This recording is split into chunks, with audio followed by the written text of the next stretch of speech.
Hello ladies and gentlemen, welcome back to Power Vacuum. I'm your host Belmont and I'm coming at you today with a triple feature. I'm going to try to keep this video under 20 minutes, but I do apologize in advance if it goes over because I'm going to be talking about 3 different video games and articles that relate to them.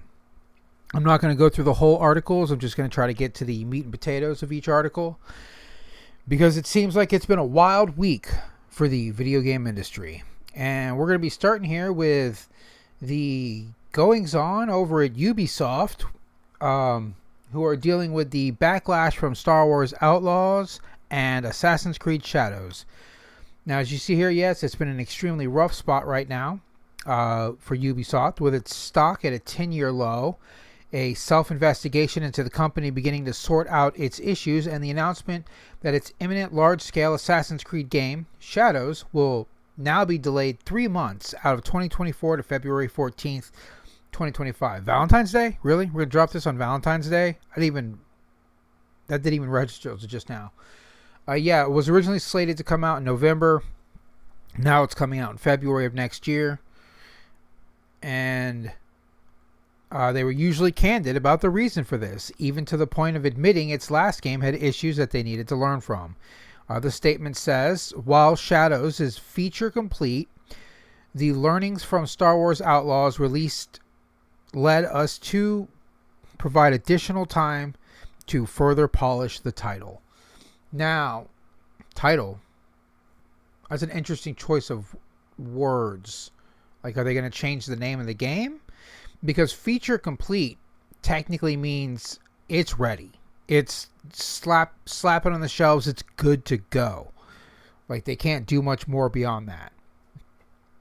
Them saying that they need to polish it tells me that either A, it's going to have a lot of the issues that we saw in Star Wars Outlaws, where there was character interactions with the environment are flawed, or maybe there's clipping issues, maybe there's just general problems with loading, not like loading the game, but like loading the actual textures and whatnot, mapping, stuff like that.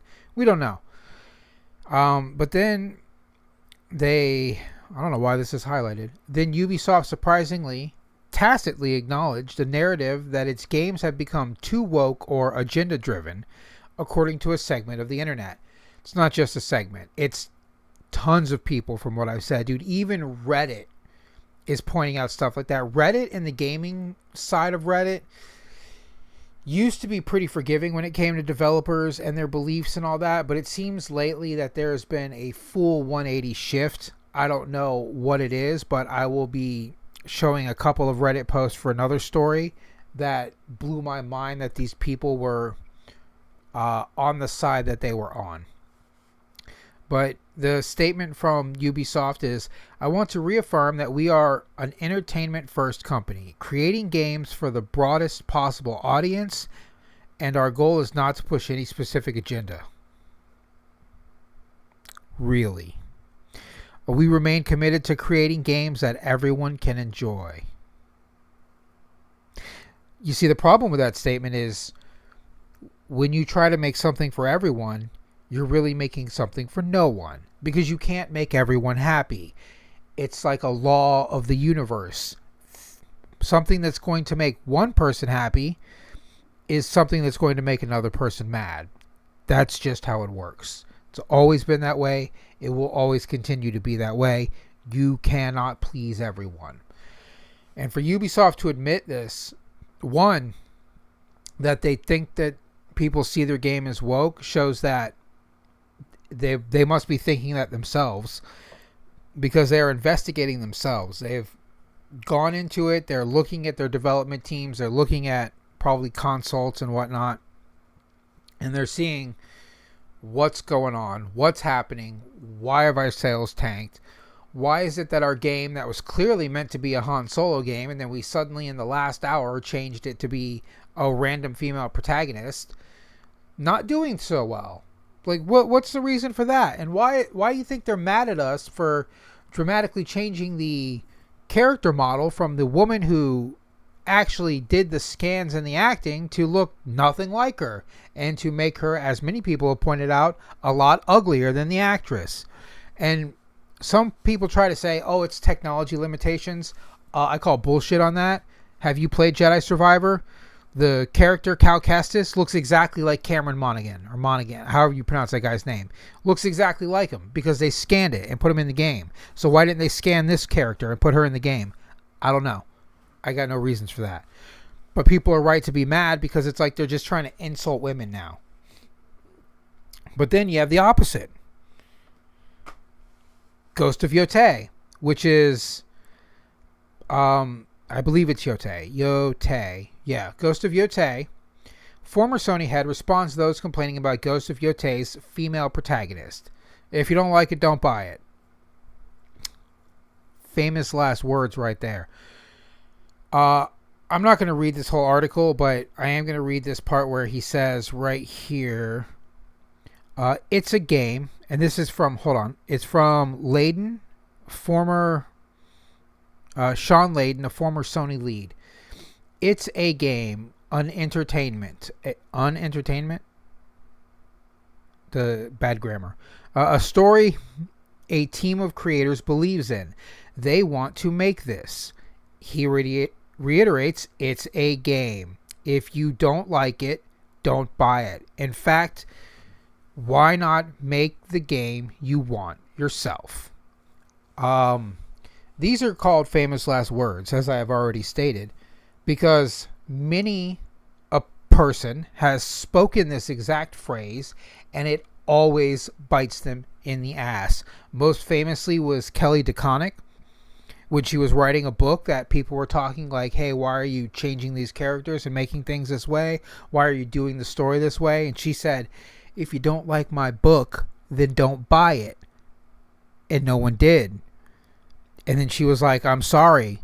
I didn't realize that people would take me seriously. And this guy, I guess, can feel he can say this with not carte blanche, but he can say this with immunity because he no longer works for Sony. But when you're speaking about something, many people out there aren't going to look at the former part. They're just going to go, well, this Sony representative told me not to buy the game. And if you say, don't buy my product, most people are just going to go, okay, I won't. And then they're not going to buy it. But I don't understand this controversy myself because I'm pretty heavily online when it comes to the video games and entertainment, comic book stuff like that. I haven't really seen a lot of people talking trash about the female protagonist itself. I have seen people saying, why are you changing it to a female? Mostly because, hey, get out, cat. Hey. Sorry, cat trying to come in here. You know you're not allowed in here. There's a snake, and you keep trying to eat it. I apologize for that again. Where was I? Oh, yeah, the female protagonist. Most people are mad that they're not continuing the story. Because while a lot of people want to say that this is the sequel to Ghost of Tsushima, it is not the sequel. Battery low. Power down. It's not a sequel. It's a successor. Because it's going to be a different story in a different place with a different character. So, calling it a sequel is more like sequel in name only because it's the second one in the title, the series of the Ghost of series. But it's a successor. It's happening in a different location with a different character, and it's going to have a different story. That's not a sequel to me. That's a successor. I'm not going to say it again. I've already said it several times. But I've seen more people mad at the actual voice actress than the actual game and character because the voice actress is just a terrible person. She just goes online, spits a bunch of hatred and nonsense, and then blocks anybody she talks shit to because she doesn't want to get shit talked to her back. It's like you're a pretty weak individual if you're going to talk shit to a person and then immediately block them so you can't hear or see their response. Like, don't start shit if you don't want... it's that famous meme, the lady throwing shit over a fence, and then people throw on the other side of the fence, throw the shit back, and then she's like, oppression, or something like that. That's kind of how the meme goes. She's trying to avoid that, but like, don't sling shit if you don't want people to sling it back at you. That's just how it works. And yes, is there going to be a small population of people that are like, rah, women, why, every time? Because The Last of Us changed its main character from a male to a woman. Now Ghost of Tsushima is doing it, and Uncharted did it. It seems to be a trend that games that had a popular male protagonist are now switching to a female protagonist. So there are going to be people that complain about that no matter what, because it seems to be a trend. It seems like they're erasing the masculine figure at the same time while erasing the feminine figure, because they're trying to make these females more masculine. I mean, especially with The Last of Us 2. Abby's character was jacked in the apocalypse. Like, where was she getting all this protein? What was her, exercise routine? How did she know about, muscular hypertrophy? Because her muscles were big enough to the point where it wasn't strength training. Because when you train for strength, you don't get huge like that. You have to train for hypertrophy, which is muscular growth, for those that don't know. That's what gets you big muscles, right? That or steroids. So either she found Sylvester Stallone's stash of steroids, or she's doing hypertrophy training, because it sure shit ain't strength training. But I wouldn't expect video game developers to know the difference between strength training and hypertrophy training, because they're game developers. They're not fitness experts. But, that's besides the point. They are somehow trying to simultaneously erase masculinity and femininity in games, and I see why people get upset with that. But more people are upset that this woman is a trash talker. And more importantly, why is a former employee also online talking trash? This is a recipe for disaster. And it continues with my next story. Dragon Age: The Veilguard. David Gator is a former writer for BioWare. Now, he used to write back in Knights of the Old Republic. Yeah, it's right here. Star Wars Knights of the Old Republic and Anthem. I don't know about Anthem. Never played it. Looked like trash. Turned out to be trash. Glad I didn't get into it. But here's his on Blue Sky Social, which is nothing I've ever heard of before. This is brand new to me. But apparently the usual suspects are upset at how woke the new Dragon Age is. An apparent sudden and unexpected development in the series. Fucking tourist. One, they're not tourist. If they're saying that it's suddenly, unexpectedly, and they're complaining about the new version of a game, that means that they played the old versions of the game. And their complaints are that the new version is different from the old versions. That's not a tourist. That's a veteran. That's a tremendous difference there. But more importantly, is it sudden and unexpected development in the series? Yes, because the character creator screen has come out and we've seen some shit that doesn't make sense. One, they allow top surgery scars, which a lot of people go, well, what's the big deal? The big deal is you're now forcing your ideology onto people. You're putting it in games. You're making it option. Is there going to be a religion slider in the game where Christianity is an option, or Catholicism, or Judaism, or Lutheranism? Is that going to be in the game? No. Why not? Because it's a fantasy game set in another world. So why are there modern day politics and ideals in this game? That's a problem. When you're making a fantasy world, it needs to be isolated. It needs to be its own contained universe. It does not need modern politics or modern ideals. That is vividly immersion shattering. And it's also nonsense, and it's going to kill your game, because people don't want that in a fantasy setting. They want fantasy, not reality. Do you see the difference here? No, you don't, because you're a dumbass online who's spewing hatred and you don't even work for the company anymore. You're yet another former employee trying to represent things. And then, what's this? One particular exchange, a woman complaining about chesty options.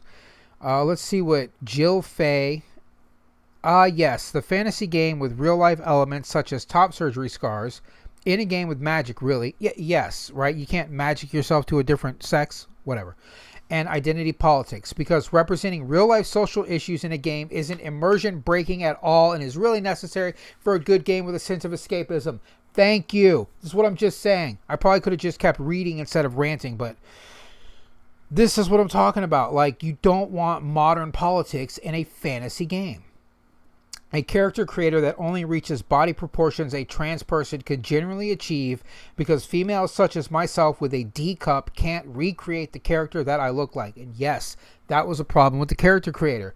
Everyone noticed that the butt goes from Kathy Griffin to Taylor Swift. There's no giant booty option. So women with big butts, sorry, you're not representative. And the boobs were like B cup max. And they didn't even look like real woman's boobs, which are typically a lot of fatty tissues, and they're more rounded because, you know, they have glands inside their breast. So like taking hormones will make you grow boobs, but it doesn't give them that natural look because you don't have the glands inside the breast that produce milk that give them the shape that most straight men find appealing. And the breast in the character creation look like trans person breast. They look like hormonally grown breast, not naturally grown breast. And this guy's just like, did you follow me over here just to tell me all this? How sweet. One, I suggest not taking character creation options you don't like. Poof, problem solved. Yeah, but the problem is you didn't give her the option to make herself in the game. That's her complaint. She cannot look like a big busty woman because it's not there. And then he goes on to say more. Two, what an obsessively weird lens to look at everything through. Have you tried being less weird? She's not being weird, bro. She's trying to express that she cannot make herself. She is not represented in this game. And when you're trying to say we want to represent everybody, then you should represent everybody. But you're not trying to represent everybody. You're trying to represent a small niche group. Okay? And I hope this small niche group can support your fucking game. Because it's most likely they can't. Because when you're catering to 0.04% of the population, then you're going to get 0.04% of sales. It's just weird that this would happen. And this is what I've got this Reddit post up. I did not see Reddit siding with the gamers that are mad about this, because usually Reddit sides with on behalf of what people call woke, right? That Reddit's usually on that side. But man, these people are hot. So he acknowledges that being woke is pejorative, says Deep Dream 1984. Archelius. I also pronounce. I'm going to apologize to anyone on Reddit if I pronounce your name wrong. And I take that back. I don't apologize to anyone on Reddit. I very much apologize. But I can't talk right now. No, I'm most likely going to pronounce a lot of names wrong because I'm just reading these. But I'm sure temper tantrums will help sales on launch, and this won't crash and burn spectacularly. Eternator. Gaming is the only industry where the workers actively attack their customers. No, it's not. Imagine a cook telling you to F off and if you return raw chicken instead of saying you don't know what good food is.